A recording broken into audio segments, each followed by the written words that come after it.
In this video, I'm going to show you how you can easily delete profile picture on Facebook. Be sure to watch the video to the very end so you don't make any mistakes, and of course do not forget to like this video and subscribe to my channel. Thanks guys.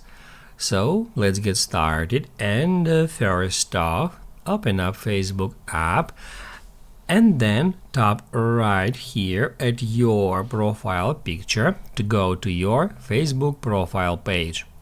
Once you are at your Facebook profile page, tap at your profile picture and then select See Profile Picture.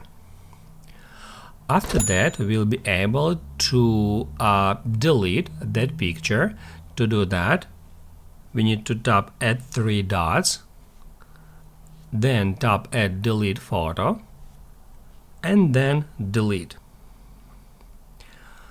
After that, if we go back to our profile, you may have to restart the application actually to see the changes.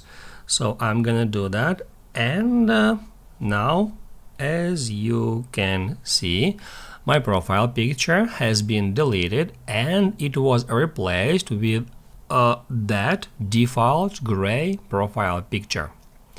That's how you can easily delete your profile picture on Facebook.